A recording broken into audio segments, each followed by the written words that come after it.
Hi everyone, welcome to the second webinar out of a series of webinars conducted by TCS in lieu of the upcoming strategic case study examinations happening in February 2023.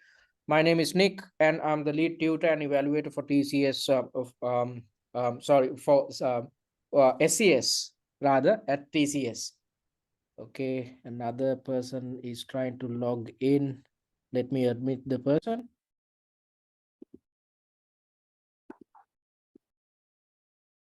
All right, okay. I think they are in the yeah, everybody's there, I guess. All right, okay. So yeah, so this is webinar number 2. Some more people are joining in. Okay, so this is webinar number 2, and let's try to figure out what I'm going to take you through in tonight's webinar. This is the most important webinar out of the 3 webinars which we are conducting. So as in the first part, I'll be taking you through answering technique, thereby highlighting what you need to do when it comes to developing your answers, because this is since this is a professional qualification and this is since this is a time pressured exam, you need to know how to develop your answers properly before you start typing the answer. So that's exactly what I'm going to teach you under answering technique. And I will also take you through time management technique. Both these things are connected, interconnected. If you get your answering technique right, then you would manage your time. Most students, they run out of time when it comes to providing answers at an SCS exam. And if you provide an incomplete answer, your chances of passing the exam is extremely low. So you need to have a good understanding about how to manage your time. So if you stick to the answering technique or answer planning technique, which we are highlighting in tonight's webinar, then you'd manage your time appropriately as well. And I will also display in practice how this answering technique as well as time management works in a practical manner by discussing a mini mock and its suggested answer. Okay, so I will show you an answer plan which had been developed based on task number 1 of the mini mock, which you can find under the free content via our website. So by going through that answer plan, you will undoubtedly understand what you need to do when it comes to developing answer plans. And you have to keep on practicing this technique throughout the preparation process. You need to keep on every time you attempt a mock exam.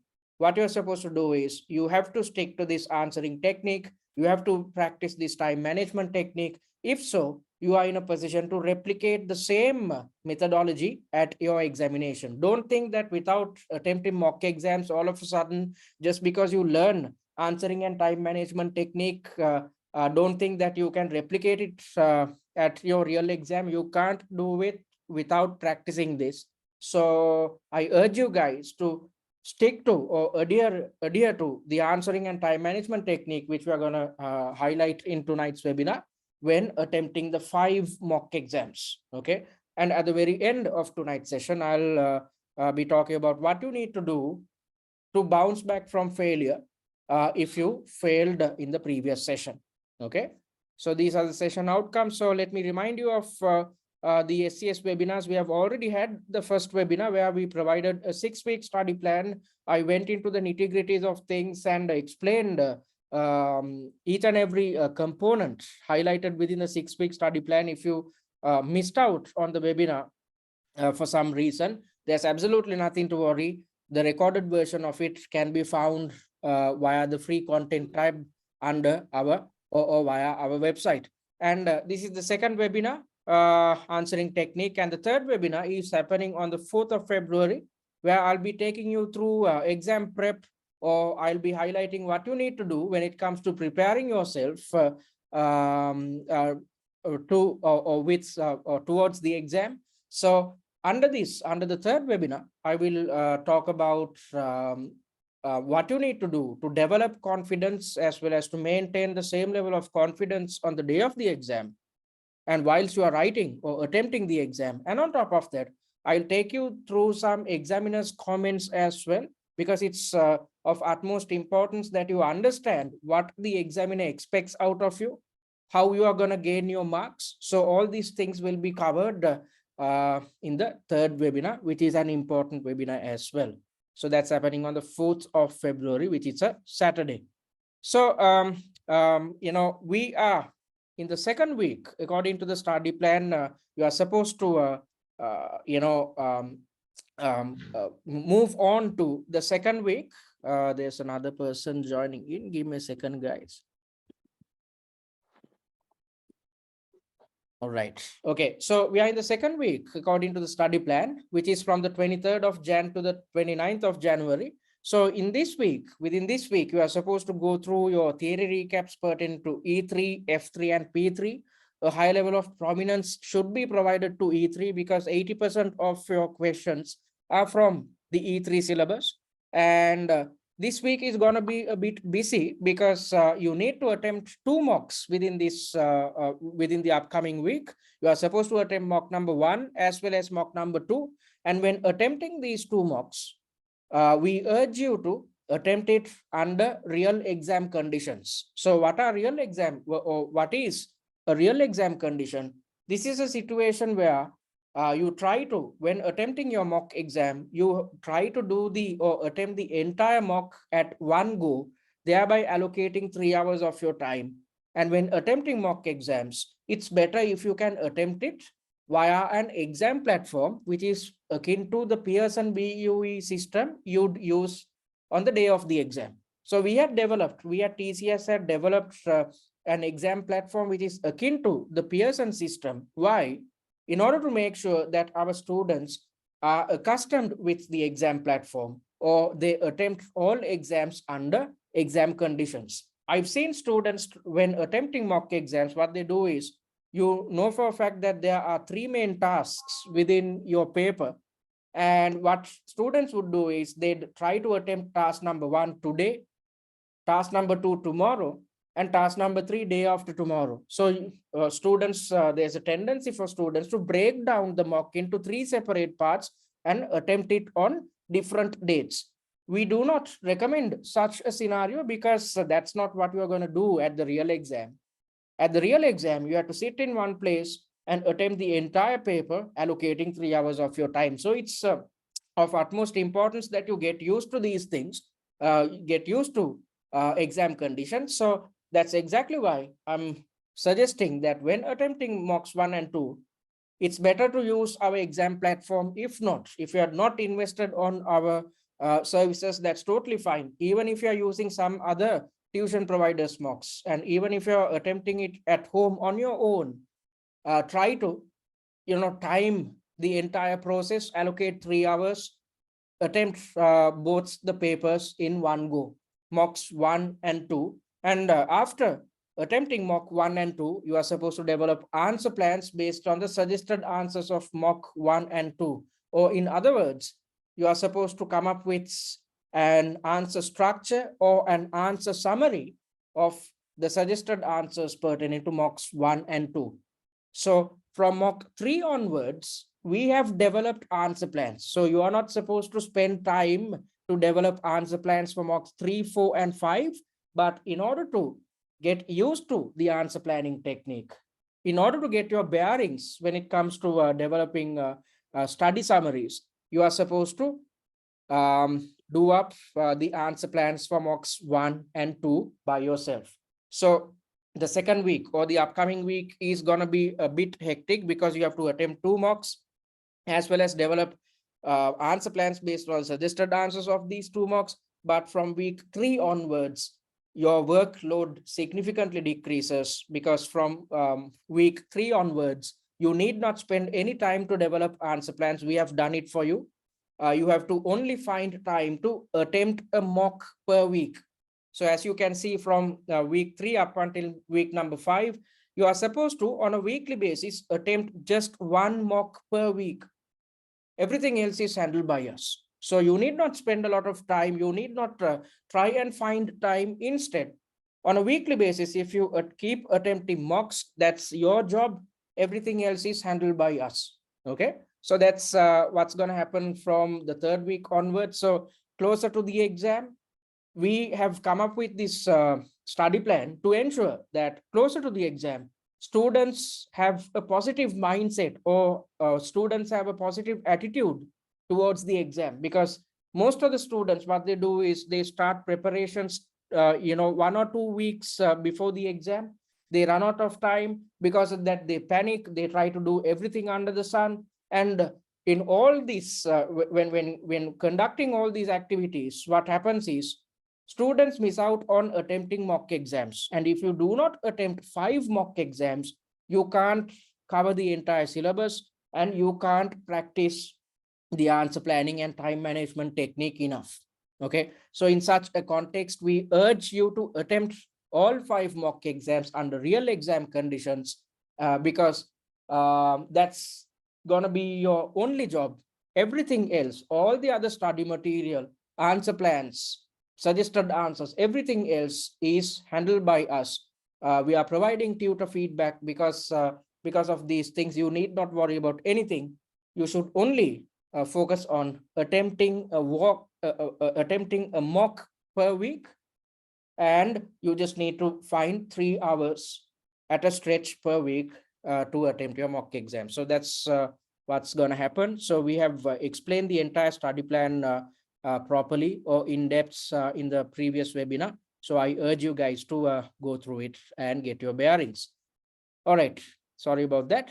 Then we are moving on to the most important part, which is the answering technique. When developing answers, you are supposed to use appropriate headings and subheadings. Okay, so let me show you what a suggested answer looks like. So when developing your answers, as I told you earlier, you are supposed to use main headings and subheadings. So a main heading needs to be in bold and underlined format. And if you are using a subheading, it needs to be in bold format. Okay, so as you can see within this answer, you can see 1, 2, 3. Yeah, within this section, you can see 3 main headings which are in bold and underlined format. So let's look at the question. Within the question, there are 3 subtasks. So as per the subtasks, you need to come up with main headings. So if there are 3 main subtasks, for each subtask, you need to come up with a main heading. And if there are only 2 main subtasks, then you have to come up with 2 main headings. So per subtask, always remember to develop main headings. So if there are 3 subtasks, you need to have 3 main headings. And if there are 2 subtasks, you need to have 2 main headings, and likewise. And if it's a main heading, you need to use a bold and underlined format. And on top of that, if you want to further subdivide your answer or further fraction out your answer, then you can come up with subheadings, and the subheadings needs to be in bold format. So that's what you need to remember. Use appropriate headings and subheadings. And when developing answers, you are supposed to provide answers in paragraphs which consists of 2 to 4 sentences. So you are not supposed to, have bullet points in your answer. You are not supposed to come up with answers, single-lined sentences. Instead, whenever you are developing an answer at a CIMA exam, you need to come up with paragraphs. So that's exactly what you can see in here. This is a suggested answer. The entire answer consists of 2 to 3 lined paragraphs. Okay, and what you need to remember is if for instance, when developing your answer plan, let's assume there are 9 answer points which you are trying to highlight. If there are 9 answer points, you need to have 9 paragraphs. So in other words, what you need to achieve is, based on the answer points which you have highlighted within your answer plan, you need to stipulate how many paragraphs you need to have in your answer. So per answer point, you need to come up with a paragraph. So that makes the invigilator's life easier, because when you stick to such a process, the invigilator can easily count how many paragraphs are there. Based on that, the invigilator is in a position to figure out how many points you have highlighted within the exam. I've seen students when providing answers, they do not stick to this process. Instead, they provide the entire answer within 1 or 2 paragraphs. So in such a context, the invigilator will have to read through the entire question, entire answer. That would take a bit of time, which frustrates the invigilator. So rather than frustrating the invigilator, it's better to stick to the process expected, or the formatting expected by the CIMA invigilators, which is to have answers or provide answers in paragraphs. If you if you're trying to highlight 7 answer points, you need to have 7 paragraphs. If you are trying to highlight 9 answer points, you need to have 9 paragraphs. So when you do something like this, then the invigilator would know in each paragraph there's an answer point highlighted. It's easier to read. When you had fractioned out your answer, it's easier to read. When it's easier to read, you'd get marks easily as well. Okay. And looking at the word limit, ideally 900 to 1000 words per a 60-minute task is expected.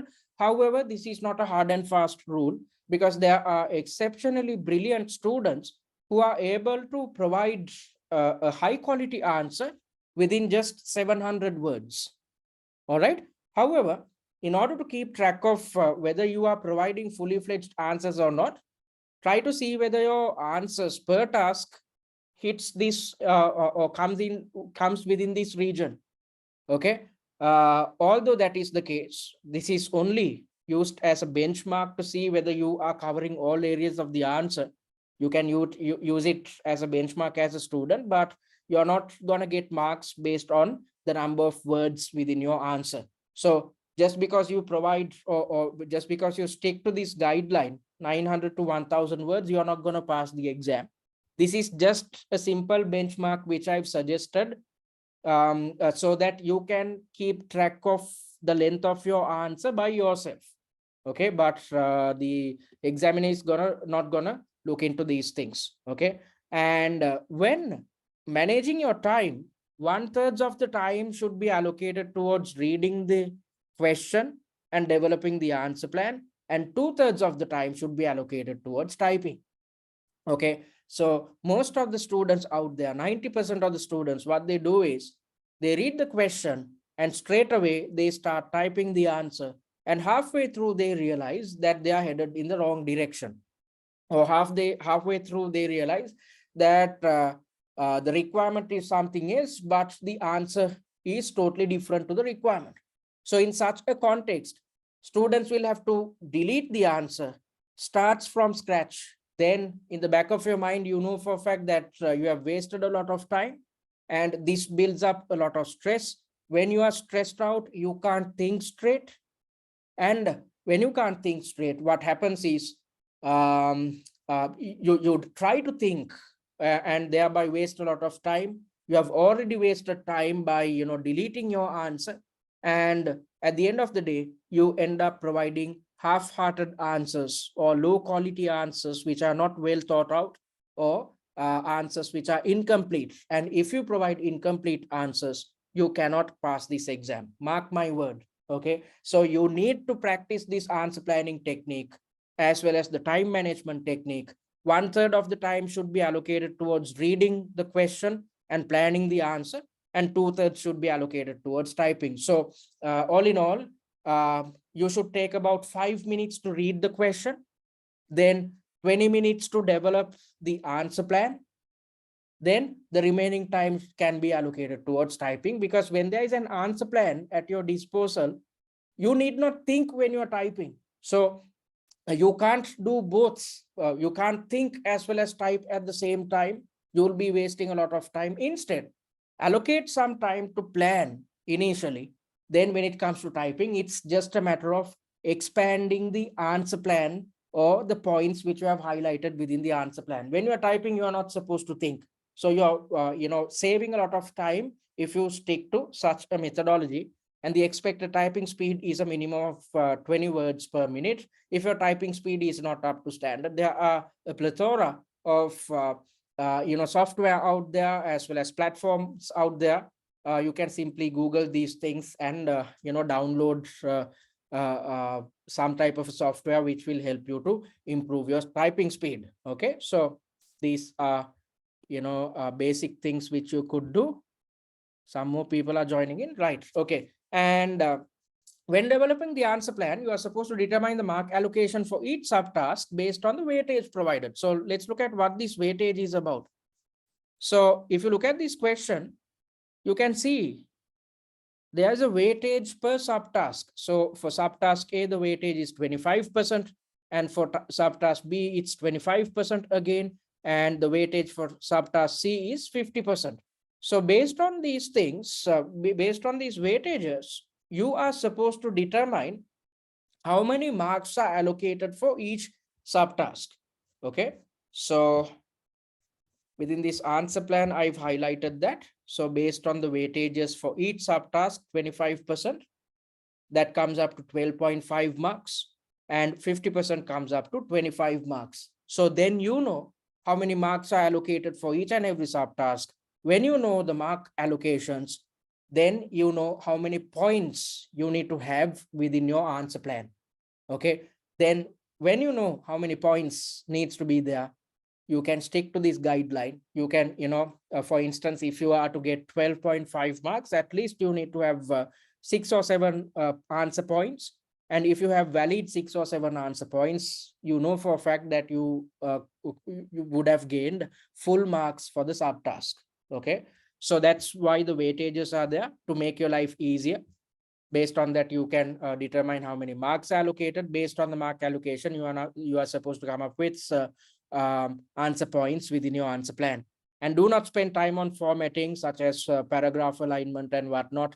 The only type of formatting which you need to focus on is using headings and subheadings, as well as providing answers in 2 to 4 lined paragraphs, nothing else. Okay, and remember, it's always about the quality of the points, not the quantity or not the length. Just because you provide a lengthy answer, you're not going to pass the exam. Instead, the examiner is looking at the validity of your answer points, if they are valid, and if your answer points are totally aligned with the scenario, totally aligned with the requirement, then you would get marks. Okay, so that's all about answering technique. And then let's try to figure out what you need to do when it comes to developing answers. So first things first, you are supposed to read the scenario.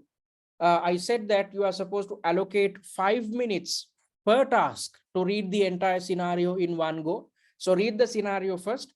After reading the scenario or the question, plot the requirements into headings and subheadings. Okay, so that's exactly what you can see here. Determine headings and subheadings. So I said I'm gonna take you through the answer plan for the mini mock task number 1. So in that, you can see there are 3 questions, 3 subtasks. Yeah, subtask A, subtask B, and subtask C. Then you need to have 3 main headings, and these are the main headings which I've jotted down. FA's comment, director's salaries, and managing the impact of carbon loss. All main headings should be in bold and underlined format. That's exactly what you can see here. That's step number 1, determining headings. Okay. Then the next step is to invest time to understand the requirement clearly, because this is the most important point. If the question is about stakeholder analysis, and if your answer is about the pros and cons of conducting a stakeholder analysis, you are not going to get any marks. Okay, so you need to understand or spend some time to understand the requirement effectively. And after understanding the requirement only, you need to move on to the next step, which is when you are supposed to plan the answer. And when planning the answer, a maximum of 1/3 of the time can be taken, as I highlighted earlier. So I'm talking about something like 20 to 25 minutes being allocated towards developing the answer plan for the entire task. I'm not talking about developing answer plans on a subtask by subtask basis. Instead, develop the answer plan for the entire task, allocating 25 minutes of your time, and utilizing the remaining 30 minutes, you are supposed to expand the points which appears within the answer plan. So expanding the points means you have an answer structure. You have thought, your process through. You had, spent some time to think and develop an appropriate answer structure or an answer plan. And once you have it, it's just a matter of expanding it in, paragraph format. And when planning the answer or when developing the answer plan, we urge you to do it within the answer screen itself. You guys have access to something called a scratch pad, but it opens up on a separate page. And when you are shifting between pages, there could be lost time which is lost unnecessarily. So in order to avoid such a situation, it's better to develop the answer plan on the answer screen itself. And on top of that, when you are shifting between two pages, then what might happen is you might miss out on certain points which appears within the answer plan when you are typing the answer. So within your answer plan, you might have 9 answer points, but when you type out the answer, you might miss out on one of the answer points, and you might only have 8 paragraphs, thereby 8 answer plans. So why should you complicate your life like that? Why should you, make mistakes like that when you can develop the answer plan on the answer screen itself? So forget about the scratch pad. Don't do anything on it. Instead, do everything on the answer screen itself. Then you won't, let go of any points which you have highlighted within the answer plan. And on top of that, it helps you to save a bit of time as well. Okay. So that's what you need to do when it comes to developing answers. Then before we move on to discussing the mock based on the answer plan for task number 1, let me talk about what you need to do or what you need to get right when applying information which is taken from the pre-scene. What is the right approach? Now, at this stage, which is the last stage of CIMA, and this is the last exam within the CIMA qualification. So you are playing the role of a senior finance manager. And as a senior finance manager, you are directly reporting to your CFO or several board members. So you are involved with long-term decision making, and you are supposed to make recommendations. When doing all these things, you need to have an outside-in approach. Since you are reporting to board members, you need to have an outside-in approach. What is an outside-in approach? You need to understand about what goes within the industry, how many, what type of stakeholders you deal with, what their levels of power and interest are, because based on that only we know how to manage each and every stakeholder. Okay, so you need to have a good understanding about how external factors are going to affect the internal dynamics of the company. So that's one aspect of it. And on top of that, as a decision maker, you need to know about what happens within the company, or you need to have a good understanding about the internal dynamics of the company. Okay, so how can you make sure that you remember these points? You can simply go through the annotated pre-scene which we have provided. I'm going to just show you what it is about. So this is the same pre-scene document you get from CIMA. The addition which we have done is we have provided annotations which summarizes or which brings out the most important points and summarizes the entire pre-scene. So if you go through these annotations, you'd better understand the pre-scene. You'd better understand which of the information are the most relevant or most important. And on top of that, within these annotations, we have provided general comments, or we have highlighted any type of syllabus content which can be tested based on the hints provided by the examiner. So simply by going through the annotated pre-scene, you'd gain all the necessary information in a concise and a precise manner. And on top of that, we have already shared these TikTok videos via the WhatsApp group. So via these TikTok videos, what we have done is we have summarized the entire pre-scene within 9 to 12 minutes. So on a daily basis, if you keep watching these TikTok videos, 4 videos in total, if you keep watching these 4 TikTok videos on a daily basis, you would be reminding yourself about the most important points which are highlighted within the pre-scene. So when you can remember the information which appears within the pre-scene, when you know your key information, then you can easily bring in this information when you are developing your answer.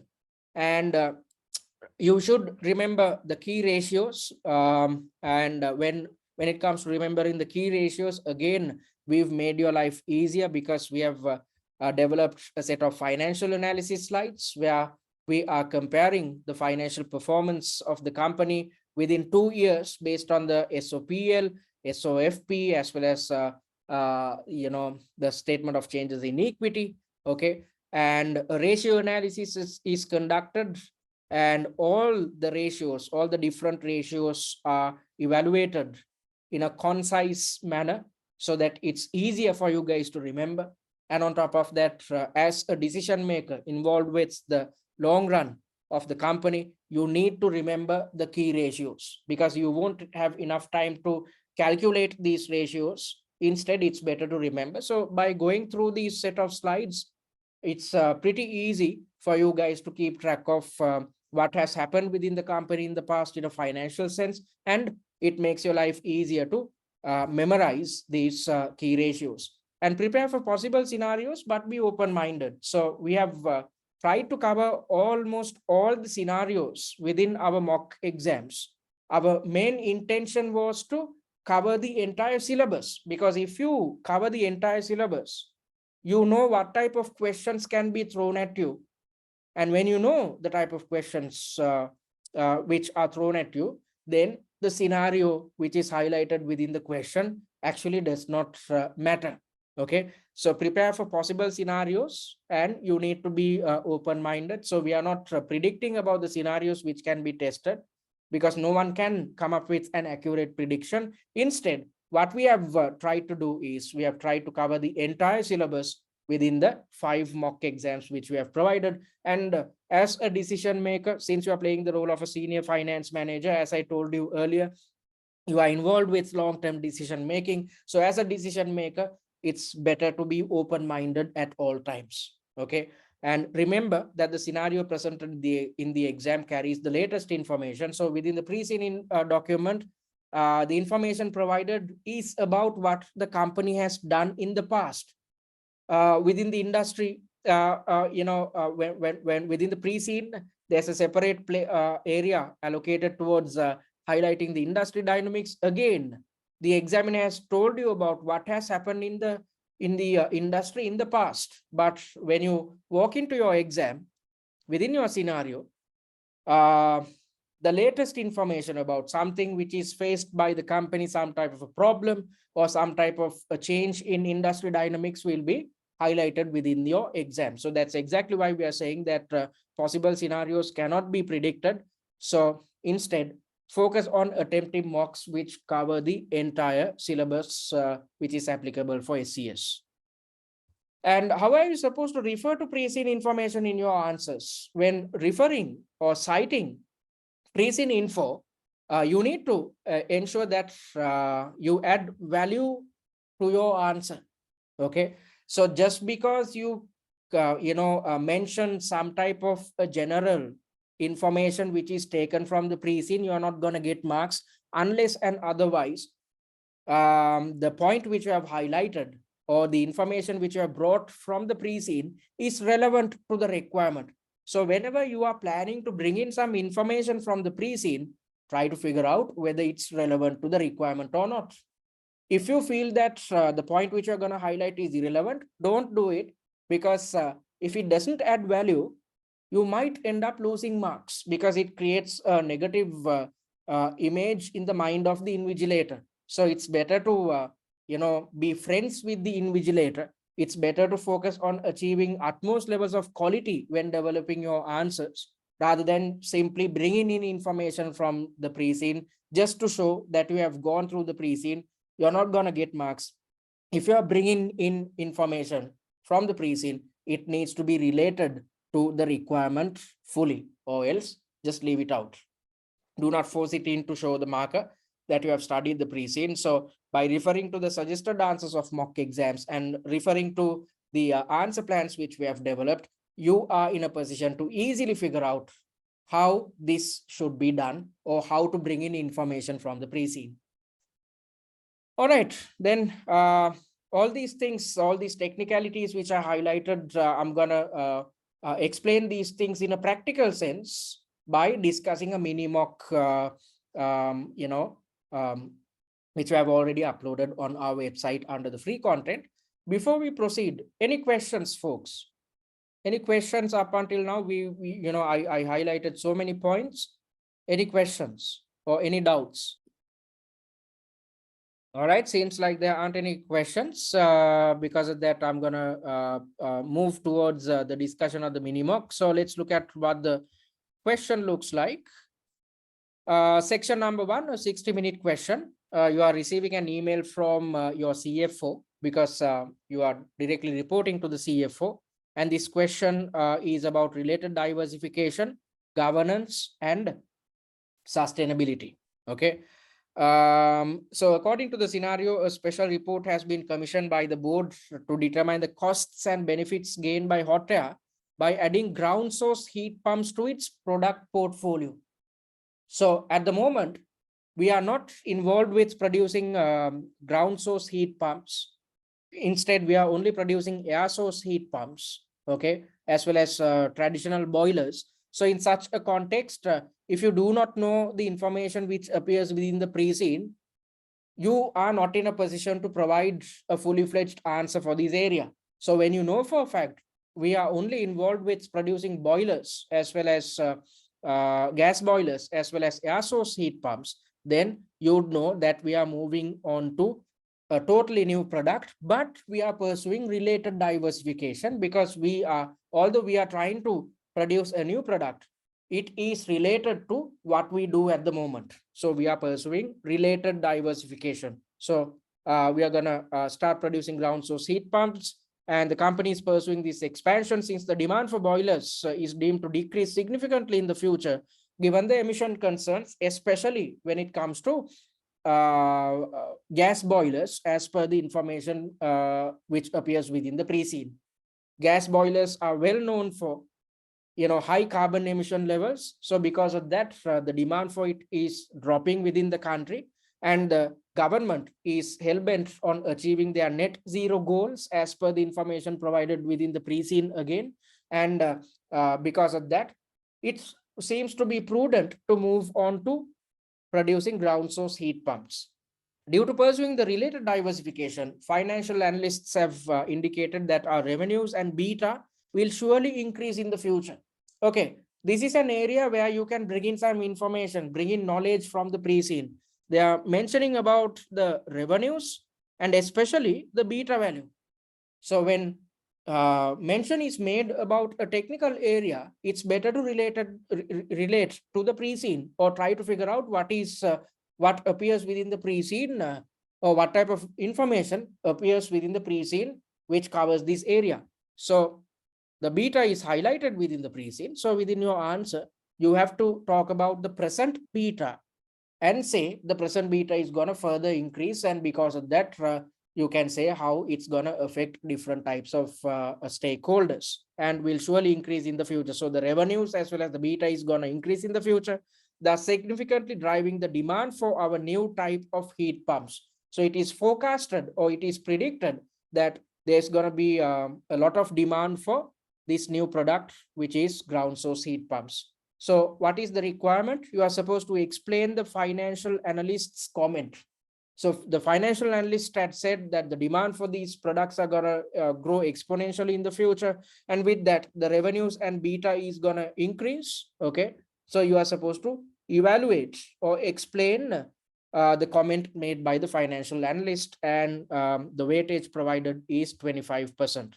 So based on that, I said you need to stick to a step-by-step basis when developing your answer plans. So first things first, based on the weightages provided, I said you are supposed to stipulate how many marks are allocated. So the weightage for the first subtask is 25%. That comes up to 12.5 marks. Okay. So the first part is about the financial analyst's comment. Okay, that's the main heading which I've used as well. You can see it here, financial analyst's comment. Now we are moving on to step number 2, where we come up with subheadings if needed. I don't think that you need to come up with subheadings within this answer. and you are supposed to come up with bullet points which are extremely concise. Then you are not spending a lot of time to develop the answer plan, and you can come up with anything you like rather than coming up with sentences in here. You need to keep your answer plan as short as possible. So that's exactly what you can see here. There aren't any long sentences. Instead, I've come up with each answer point using just 4 to 5 words. So diversification, ground source heat pumps, this leads to increased cash flows. Okay, and when cash flows increases, what happens? You can pay high dividends. Okay, and when you pay high dividends, shareholders will be satisfied. So when cash flow increases, dividends will increase. This will keep our shareholders satisfied, and this leads to increased profits as well, which will increase the share price. So there are two different types of investors within a company: those who look for a dividend and those who are looking for an increment in the share price. And if we go ahead with this strategy, we are fulfilling the needs of both these two types of shareholders. We are achieving a scenario where the dividends are going to increase, and on top of that, the share price is going to increase as well. And initially, there is going to be an extremely high cost, because although this is related diversification, it is the first time we are going to produce these ground source heat pumps. So that's going to spend, we are going to spend a lot of money on it. And however, in the long run, we will be exposed to scale related cost advantages, because once you keep doing the same thing over and over again, according to the theory of economies of scale, your average total cost will keep decreasing when your output increases. Why? Because your fixed costs are divided among a larger amount of output. So we are going to experience this in the long term. So because of that, initially, although we have to make heavy investments, our costs will come down significantly in the future, which will again lead to increased cash flows, thereby increased profits. And we are going to be exposed to additional revenues, because using these ground source heat pumps, we can enter new markets. However, we should monitor the additional operating costs of moving into new markets, because when we are moving into a new market, we have to focus on running marketing campaigns. We have to spend money to run our operations. So as well as we have to keep our staff members remunerated. So these type of operational costs are there when moving into another country. So although we are looking at an international expansion or moving into new markets in a positive light, we should also consider about the additional operating costs as well. So since you are supposed to come up with a fully fledged answer, which consists of arguments for the positive side as well as the negative side, I've highlighted this point. And the financial analyst, so the revenue aspect or the cash flow aspect of the initial investment or this, related diversification is covered. Now I'm going to move into or talk about the beta, because that's highlighted within the scenario. So this leads to a situation where the beta is going to increase, because we start with this initiative. Our beta is going to increase. So this is how you bring in information from the pre-sale. So I've mentioned the current beta, which is at 1.12, which suggests that we are attracting risk positive investors. If the beta is higher than 1, then what it tells us is that our company is considered to be risky compared to the rest of the companies within the industry. So our company is a bit riskier because of the beta, current beta. And with that, we are attracting risk positive investors, or investors who have a positive attitude towards risks. And because of this project, the beta is going to increase further, which suggests that the volatility of shares are going to increase, which is going to expose us to a situation which is going to be a bit riskier than what it is right now. So because of this, in the short term, the share price might dip, and we will be exposed to a situation where our cost of equity will increase when the beta further increases because of the risk.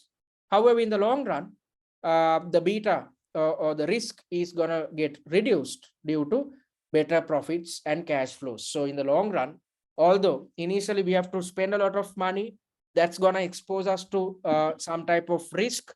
With that, our beta is going to increase. That's pretty basic. And when beta increases, our share price is going to dip in the short term. Our cost of equity will increase. However, in the long term, since we are going to get exposed to higher cash flows or better cash flows and higher profitability, our business risk will reduce over a period of time. With that, our beta will reduce as well. Okay. So that's the answer for the first subtask. So what I've done is I've covered all the areas highlighted by the financial analysts. As I said, you are supposed to talk about the revenue increments and how it's going to affect the company, as well as the beta increasing. We have covered both these areas. And once you have an answer plan such as this, then it's a matter of expanding your answer. And when they were, providing answers, you have to come up with paragraphs. So that's exactly what you can see in here. I've used a main heading, which is in bold and underlined format, and the entire answer is in paragraph format. Okay. And it consists of all these points which I've highlighted within the answer plan. So when developing this answer plan, you are supposed to spend when developing the answer plan for the entire task, you are supposed to spend something like 15 to 20 minutes. That's enough and more time to think it through, think your answer through. After developing the answer plan, go back to the question and see whether you are fulfilling the requirements properly. You are supposed to evaluate the FA's comments. That's exactly what we have done. Okay. And once you have developed an answer plan, then you know what to type within your answers. So utilizing the remaining 25 to 30 minutes, you are supposed to expand the entire answer plan to a format such as this. Okay, so that's that about with regards to subtask A. So let's move on to the second part of the question. Oops.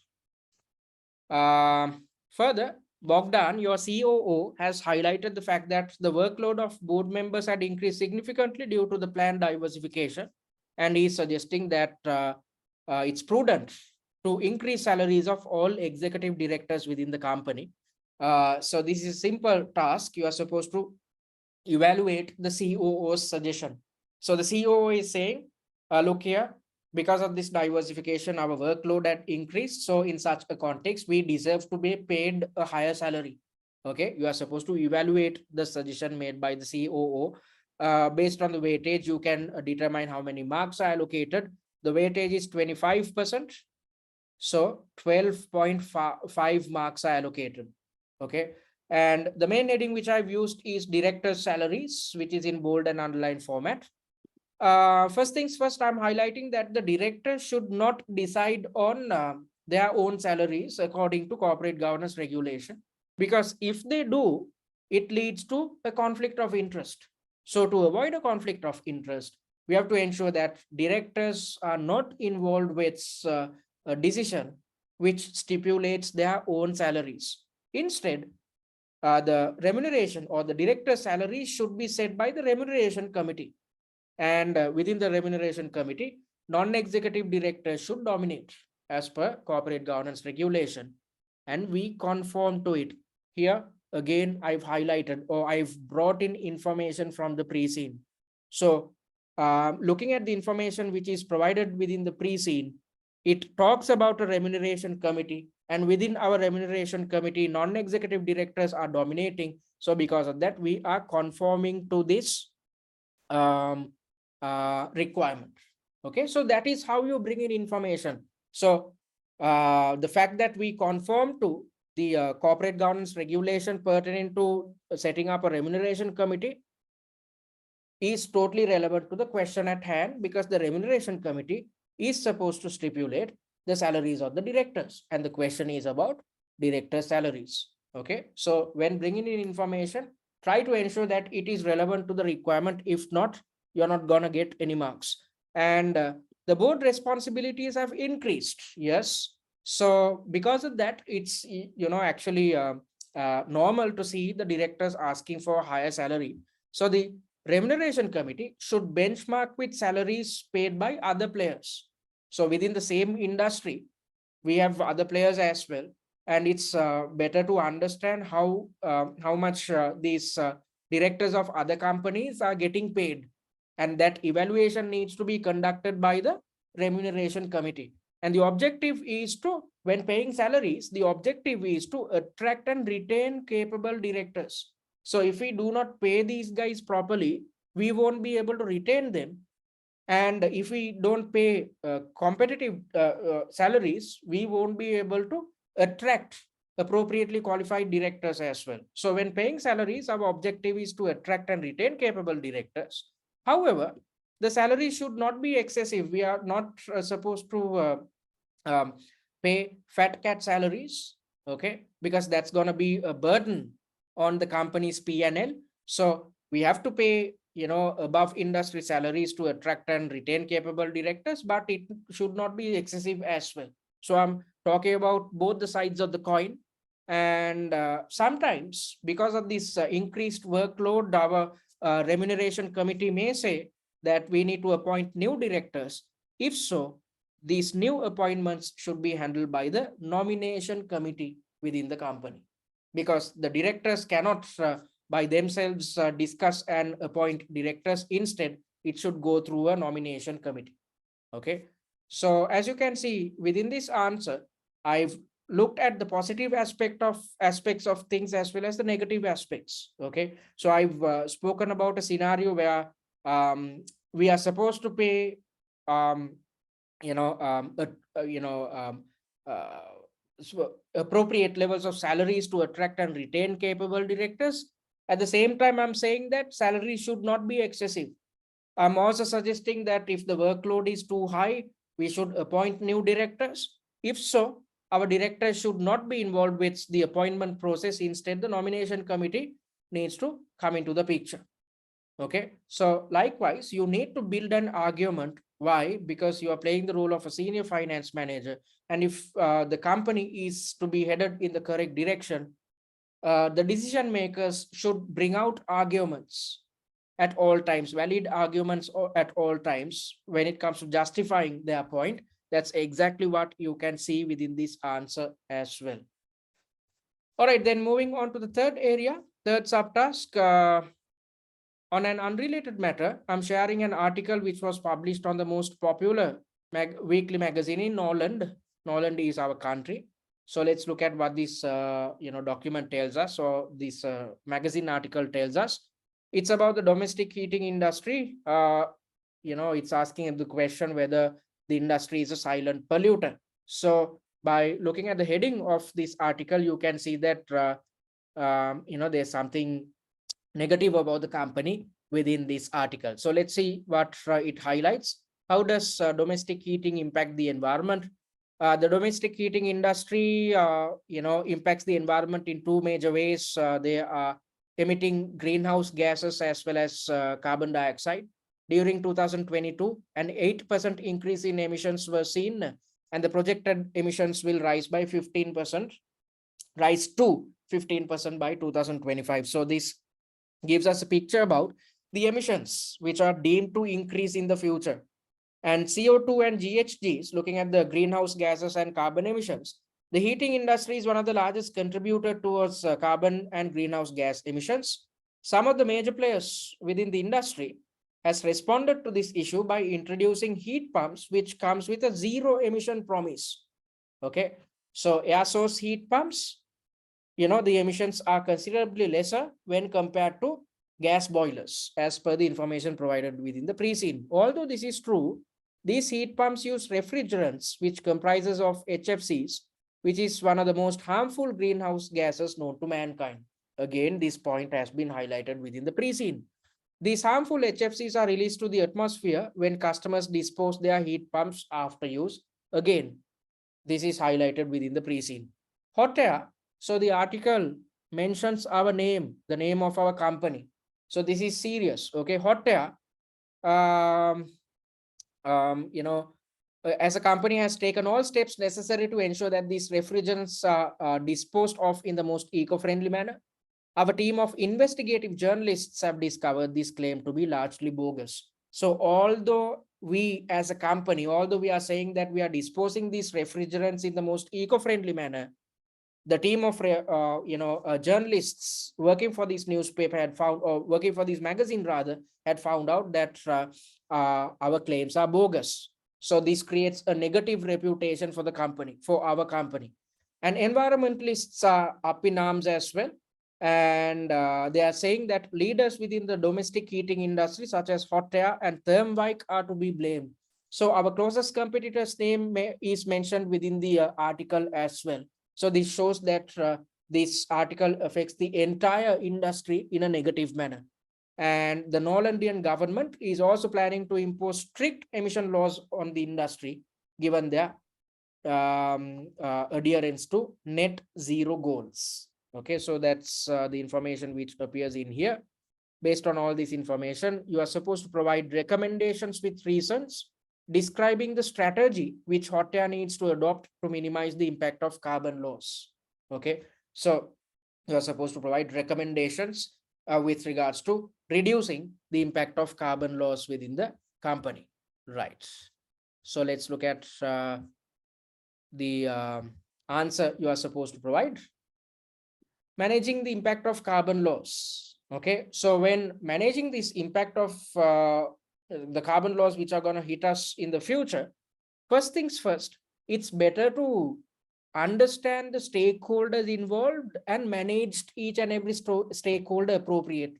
Okay, so my main point is to identify main stakeholders. So as per the information provided in the question, there are several stakeholders mentioned. They have mentioned about us, as well as our closest competitor, Thermwijk, environmentalists, as well as the Netherlandian government, and there's mention about customers as well. Okay, so let's see what type of an answer you are supposed to provide. So first things first, let's talk about the environmentalists. So before we manage any type of a stakeholder, as per the Mendelov matrix, we are supposed to figure out the level of interest and power of each stakeholder. So environmentalists have a high interest but a low level of power. So they are extremely interested about these carbon emissions or GHGs within the industry. However, since they are a minority, their level of power is low. Although the level of power is low, they are in a position to influence the government. And as per the information provided within the scenario or the question, because of the pressure created by the environmentalists, the government is trying to impose strict carbon emission laws. So they are in a position to influence the government. And if it's better not to negotiate directly, because that might lead to bad publicity. Although these guys have a low level of power, given their high level of interest, if we try to negotiate with these environmentalists directly, that might backfire. Okay, that might lead to bad publicity. Instead, what I'm suggesting is to use media to engage and explain to the public about Hottayr's narrative.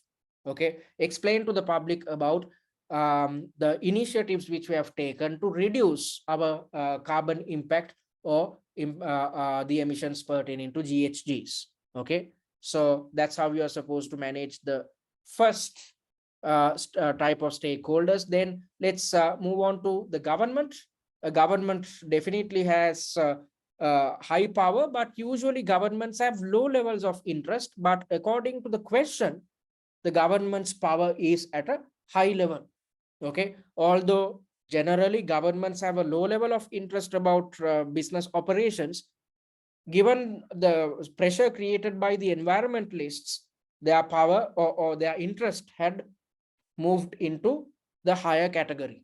Okay, so they have a high level of power and high interest, and because of that, these folks become, the government becomes key players, and it's better to engage directly to manage key players. And we can discuss as to how we can change we can discuss with the government as to how the government laws can be changed rather than trying to fully impose or impose strict emission laws. We can discuss with the government and see whether we can work around it. And when carrying out these negotiations, we can use our past political affiliations. From where am I getting this information? From the pre-scene. So this is how we are supposed to bring in information from the pre-scene. When doing it, try to figure out whether it's relevant to the requirement, relevant to the question at hand, and whether it adds value to your answer. So I'm saying when dealing with the government, we can use our past political affiliations, and we have exceeded government regulations in the past, and that can be utilized to um, drive our argument against the government. And we do believe in a zero carbon world according to the vision of Hottayr. Again, I'm bringing in information from the pre-seed. Okay, and for that you get marks. So these 2 points can be highlighted when carrying out negotiations with the government. And major suppliers, although there's no mention about major suppliers within the question, I've come up with it. These guys, major suppliers, would have a high level of power as well as a high level of interest. And we can ask the suppliers to support us to, lobby against the government when it comes to changing the law. So we can use lobbying. And when lobbying, we can highlight that we are trying to save livelihoods of employees as well as shareholders who depend on us. However, lobbying should not be too excessive, because if we are involved with lobbying which is too excessive or too aggressive, then the government might rule against us. Okay, so in order to add some value or add some power to the negotiations which we are going to conduct, we can ask the suppliers to get in touch with us as well, or the suppliers to join us as well. Because if we lose business, so would the suppliers, and the livelihoods of employees and shareholders of these suppliers will be affected in a negative manner. All right, so that's that.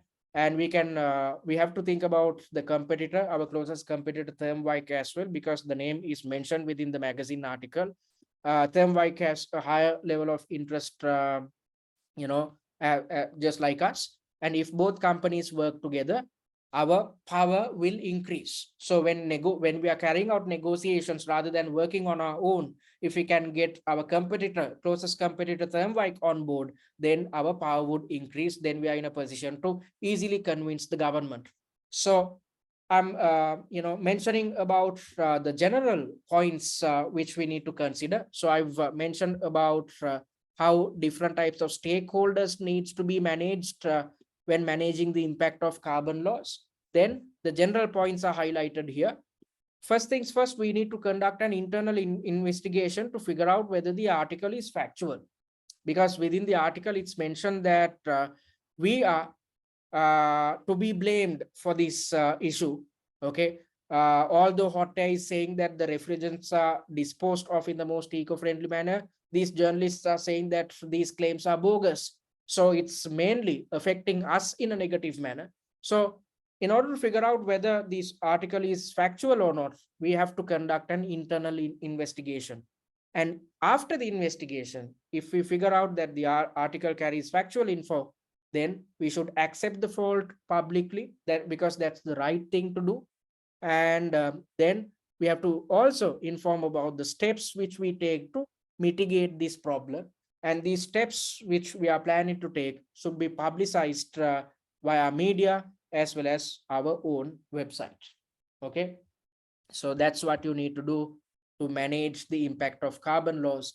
As you can see, the answer for the third subtask is actually longer relative to the other two subtasks. That's because of the mark allocation. So I said, when developing the answer plan, always think about the weightage, and based on the weightage, you can stipulate the mark allocations. Based on the mark allocations, you are supposed to develop the answer plan. So for the first two subtasks, the marks allocated are just 12.5 marks. However, for the last subtask, 25 marks allocated. So that's exactly why you can see an extremely long answer plan. Okay, and step number 3 is with regards to typing your answer. So when typing the answer for each and every subtask, you need to, each and every point which you have highlighted within the answer plan, you need to come up with 2 to 4-lined sentences. That's exactly what you can see here. And in here, this is the answer for the second subtask, which is in bold and underlined format. I've never used numbers or any type of numbering, because you're not supposed to use it. Instead, use main headings to denote to the invigilator that you are in a separate, you are providing an answer for a separate subtask. So throughout the answer, that's exactly what you can see. I've provided answers in paragraphs. Okay, any questions, folks? I hope you guys understood what I highlighted. So Alex is asking a question: should all your answers contain both pros and cons of the task asked? Alex, not exactly, but I'm not actually talking about the pros and cons. I'm mentioning about both sides of the coin. Why? In order to build a proper argument, you need to look at both sides. Okay, so that's exactly what you saw in the answers which I provided for subtask A and subtask B. Okay, so that's exactly what is expected out of you as well, because since you are supposed to recommend something to board members, you need to build your own argument, and when building an argument, you have to look at the negatives as well as the positives. So it's better to adhere to such a structure. You'd better understand how to do this after going through the answer plans which we have provided, and after going through the suggested answers which we have provided. I hope I addressed your concern, Alex. Should we concentrate on theory? Yes, you did. I'm sorry? Thank you. Okay, Thank you're you. welcome. So Nana is asking a question: should we concentrate on theories along with the pre-scene?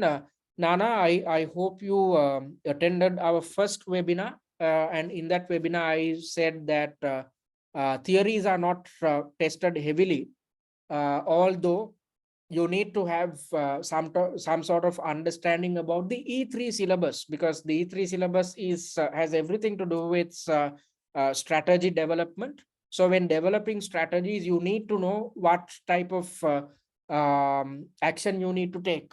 So the E3 syllabus, it's better to get yourself accustomed with the E3 syllabus.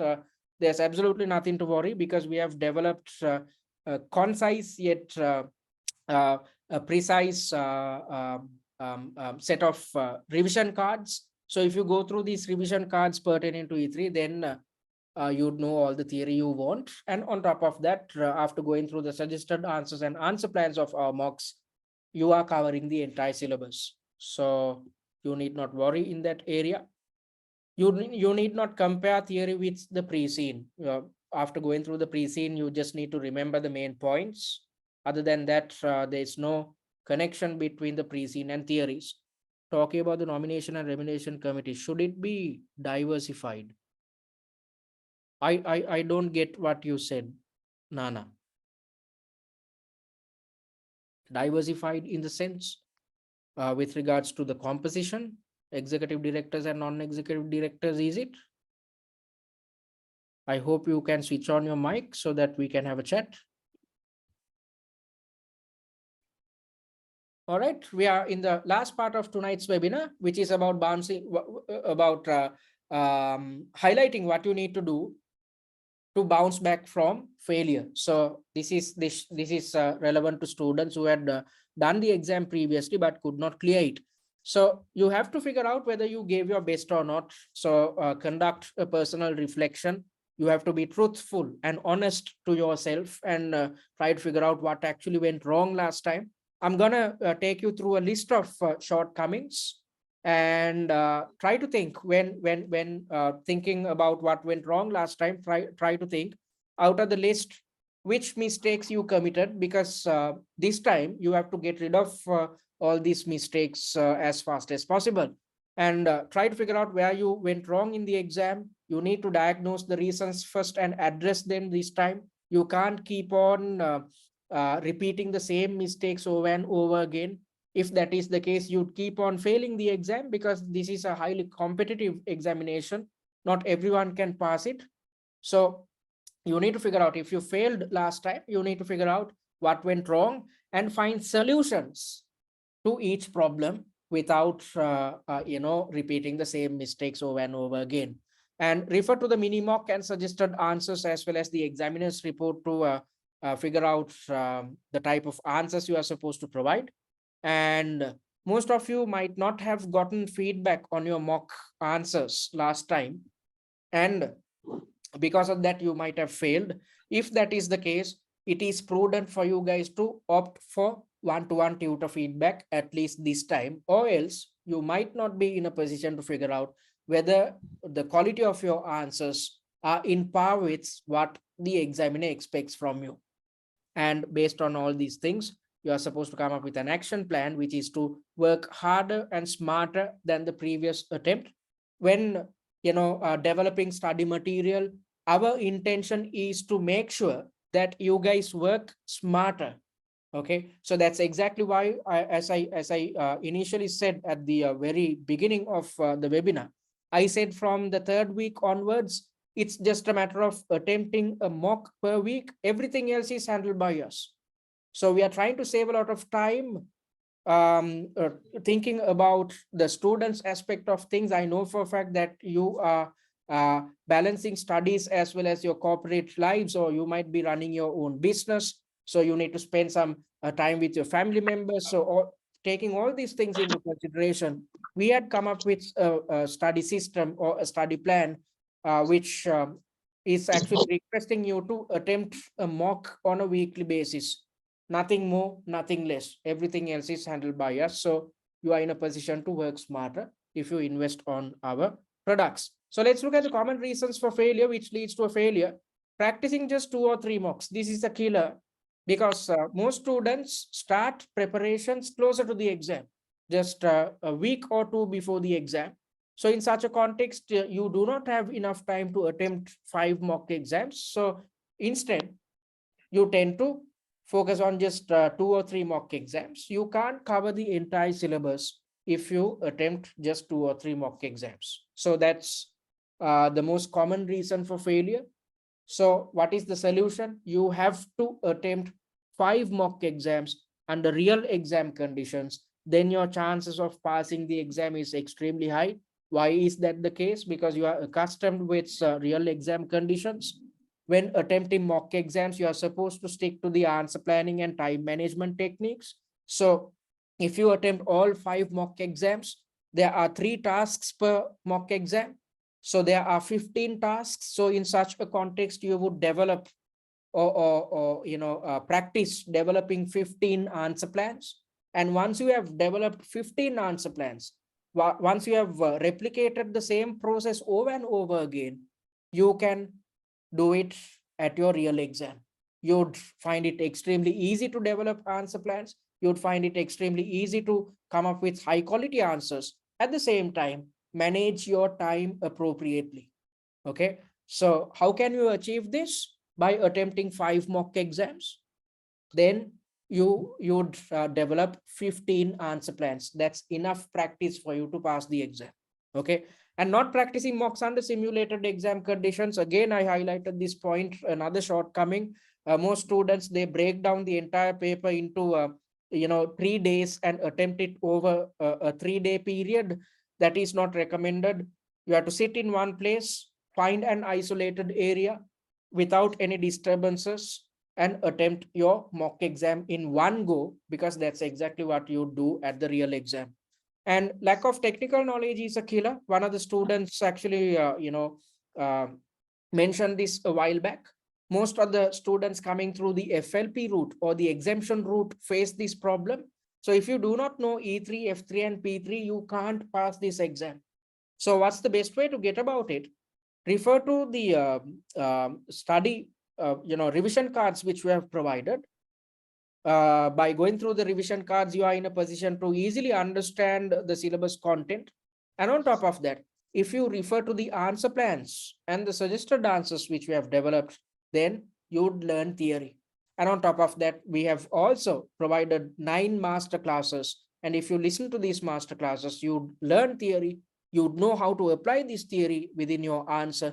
And on top of that, you'd learn how to develop answer plans for each and every task. Okay, So lack of technical knowledge is a killer. I've provided you with the solutions, going through the revision cards, referring to the 9 master classes, and referring to the answer plans which we have provided. And shortcomings in application of knowledge. So application, even though you know your theoretical concepts, if you do not know how to apply it within an answer, then you can't pass this examination. Now, let me take you through the answer, take you back to the answer pertaining to subtask C. In subtask C, they have not mentioned about, there's no mention about Mendelov matrix or stakeholder management. But I've utilized stakeholder management, and when talking about managing stakeholders, I've mentioned about the level of interest and power. So this is knowledge taken from the Mendelov matrix. I've never mentioned within the answer that I've taken information from the Mendelov matrix, because as a senior finance manager, when reporting to your CFO, you are not going to mention about theoretical concepts. Instead, you have to bring in theory and apply it to the question. So that's exactly what I've done in here. So you need to replicate a same process.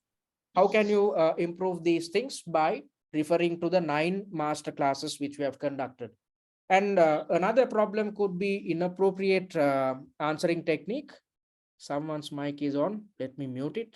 Okay, so another problem could be inappropriate answering technique. So if you stick to our answer planning technique, you'd overcome these problems. You have to practice this answer planning technique. So if you do, you'd find it extremely easy to develop answer plans. And mismanagement of time is a killer as well. Most students end up providing incomplete answers. When reporting to the CFO, you can't, send the CFO an incomplete email. If that is the case, you might end up losing your job. So the same thing you'd experience at the real exam. If you provide an incomplete answer, you can't pass the exam. So that is all because of, mismanagement of time. If you stick to our answer planning technique, you can overcome this problem as well. And another problem is lack of evaluation, especially if you are not opting for tutor feedback or one-to-one mentoring. So let's assume you invest on a certain set of mocks and you try to progress through these mocks on your own. So when that happens, you might lack the ability to evaluate your answer with the suggested answer. Not all students can do this. Brilliant students can easily read through the suggested answer and figure out what his or her shortcomings are, but a majority of students cannot do this. So if this is a problem which you encountered last time, it's better to opt for one-to-one tutor feedback this time. And another problem is with regards to not adhering to a study plan. Again, we have made your life easier. We have developed a study plan, especially focused on SCS students. So if you stick to it, you won't face this problem. So these are the problems. And for each problem, I've highlighted what you need to do to overcome each. Okay. And any questions, guys? So we were talking about the shortcomings. You might have experienced these shortcomings. I hope you know what to do when faced with these shortcomings. And if you have any other problems, you can raise them now. Let me pause the recording. All right, seems like there aren't any more questions. So I'm going to proceed further. Please, can you go over the Hottayr's beta? Yes, Alex, Hottayr's beta at present is 1.12. Okay, if the beta is above 1, then what it tells us is that the business is relatively risky to its competitors. Okay, so when the beta further increases, then that denotes that the risk factor of the business increases. That is going to scare a certain set of conservative shareholders, and they will end up when the beta increases, they might sell off their shares, and with that the share price will dip in the short term. However, with the increased beta, it exposes us to better opportunities, because higher the risk, higher the return. So if we are exposed to higher returns in the future, the beta will say, decrease in the long term. And when the beta decreases, it denotes that the risk factor of the business had decreased, which helps us attract conservative shareholders as well. And when we attract conservative shareholders or more and more shareholders, the demand for our share will increase, and so would the share price. And when the share price increases, it satisfies any type of shareholder. I hope I addressed your concern. Yes. All right, Alex, are you coming through the FLP route? Yes. That's exactly what I thought, because I would, you are. I would, I would last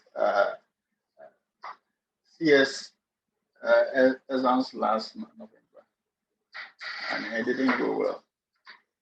Yeah, so that's why I asked you the question is based on the concerns you are raising. You're asking a lot of theoretical questions, which it appears that you are not too conversant with these areas. So you need to go through the revision cards which we have provided, as well as the videos or the master classes which we have done. Okay, so let me talk about the SCS pass rate we achieved. We are happy to say that we achieved a 97% pass rate for the previous sitting. And out of all the students, 11 of them got more than 100 marks. Your pass mark is 80 out of 150, but 11 of our students got more than 100 marks. And on top of that, out of these 11 students, 9 of them were FLP students. They were clueless about the theoretical elements, yet they were able to score more than 100 because they went through the video content which we provided, as well as the revision cards. And we urge you to do the same if you're planning on doing the exam this time. And let me take you through. If you have any questions, you can jot them down on the chat section. I'm happy to assist you guys. So in the meantime, let me take you through what we offer as a company. All right, so this is the website which is dedicated towards SCS. So you can access the free content by simply clicking on this button. Okay, you'd get your hands on the free mini mock as well as the suggested answer, and you'd get access to the answer planning technique document which I used right now. So all these things are the free content you'd get your hands on, and on top of that, you'd get access to the recorded versions of the webinars which we have conducted so far. And before investing on our products, check out the sample material, check out the quality, and you can register for SCS webinars by clicking on this button. If your friends want to attend these webinars, please ask them to log into our website and simply click on this button. Then they can easily register. So let me talk about the different types of products which we are selling at TCS. First things first, it's the essential pack. And the essential pack is suitable for students who are comfortable with 100% self-learning. So if you had aced your OTQ exams, and if you are extremely comfortable with carrying out preparations on your own, simply go for the essential pack. If you go for the essential pack, you would get your hands on the recorded versions of the webinars which we have conducted. You'd get your hands on 5 mock exams with suggested answers, and these mock exams cover the entire syllabus, and this mock exam is extremely relevant to the information provided within the pre-scene. You saw that within our mini mock as well. I said when taking you through the information provided in the mini mock, I said that similar information appears within the pre-scene. So that's exactly what you'd see within our mock exams. You'd get your hands on full pre-scene analysis videos, 4 videos in total. So we had broken down the entire pre-scene into 4 parts and conducted 4 videos focusing on each area. And if you watch these 4 videos, you'd understand everything which appears within the pre-scene. And it would be extremely easy for you guys to remember the information which appears within the pre-scene if you go through these videos. And you'd get your hands on the annotated pre-scene, which I showed to you guys a while back. And you'd also gain access to industry analysis slides. That's exactly what you can see in here. So by going through these industry analysis slides, you are in a position to figure out the real life dynamics within your considered industry. So as a senior finance manager, you need to have an understanding about what happens within the industry. So the best way to do it is to understand what actually happens within the real industry. Okay. So all this information which we have provided, it's taken out of a research which we have carried out focused on your industry. And at the very end, two real world examples are there. At the SCS level, it's better to know the real life dynamics, which is going to help you understand the pre-scene better, and on top of that provide better answers. Okay, so that's that. Then that's those are the industry analysis slides. I showed you the financial analysis slides earlier. Top 10 likely issues and case study familiarization kit. So this is the type of um, study material you'd get your hands on if you invest on the essential pack. The price is 99 pounds. And the value pack is the second package which we are providing. This is a package which is suitable for students who are looking for one-to-one tutor support. Not all students can work on their own. Not all students are comfortable with self-learning. So in such a context, if you feel that you need some type of mentoring and tutor support, I urge you to go for the value pack. And under the value pack, you'd get access to all the study material which appeared or which I discussed under the essential pack. On top of these things, you would have access to the online mock exam platform, which is developed to be akin to the Pearson VUE system you'd use at the real exam. So when attempting your 5 mock exams, you can attempt it via our exam platform if you go for the value pack. Then you'd get accustomed to real exam conditions in an extremely convenient manner. And on top of that, we are providing professional marking and one-to-one tutor feedback on mocks 3, 4, and 5.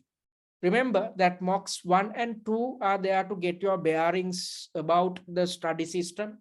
You are supposed to attempt these 2 mocks on your own. You are supposed to develop answer plans based on the suggested answers of mocks 1 and 2 on your own. But from mock 3 onwards, we are providing one-to-one feedback, and this is the type of feedback you would get. Okay, so this is a sample taken out of a previous feedback provided to one of our students. So as you can see, in-depth evaluations have been conducted based on each and every paragraph of answer.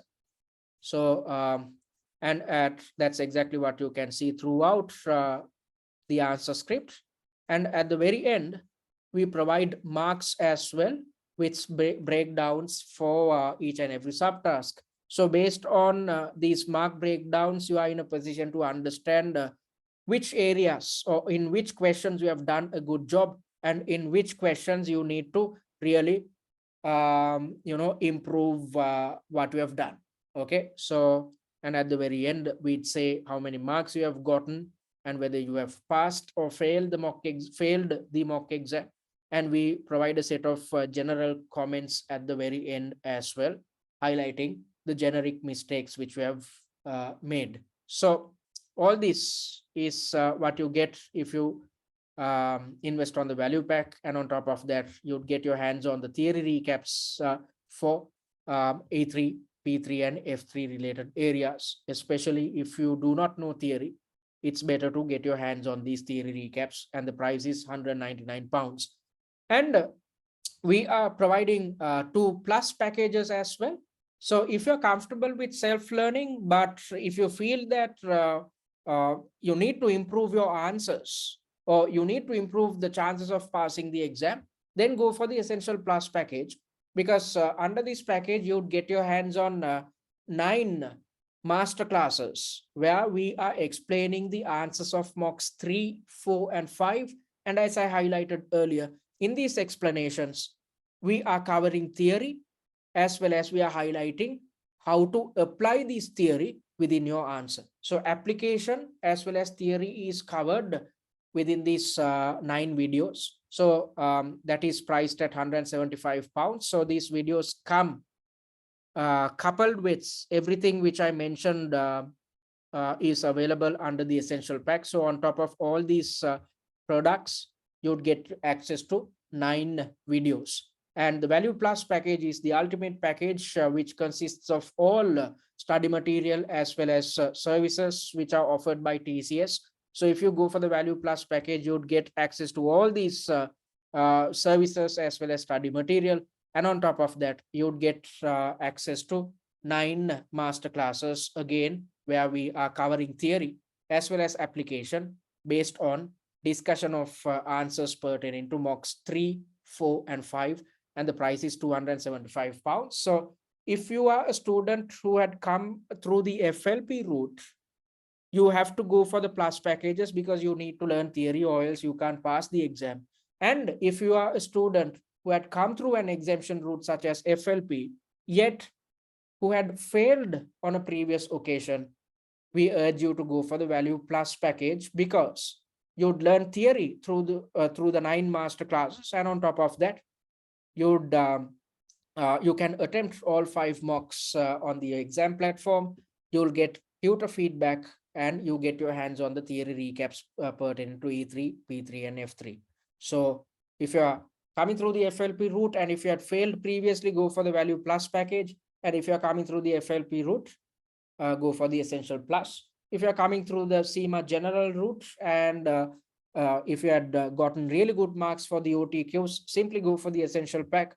However, even if you are coming through the CIMA general route, if you feel that you need some type of mentoring or one-to-one tutor support, then go for the Value Pack. Okay. And if you are yet to join our tutor-led SCS WhatsApp discussion forum, you can join it simply by clicking this button. All right. So any questions before we wind up, guys?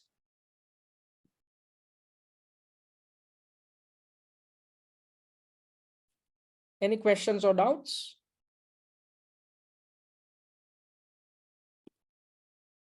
All right. Seems like there aren't any questions. So let me wind up the session. You can easily contact us via our website, which is www.study@tcs.com, or drop us an email or WhatsApp us on this number. Okay.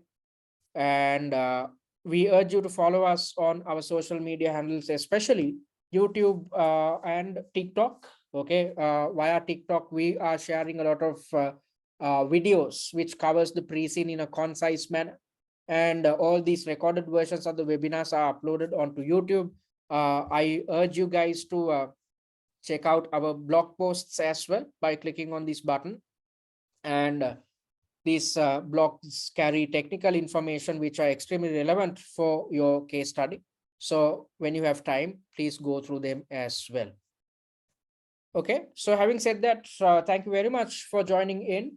I hope you guys gained something out of tonight's session.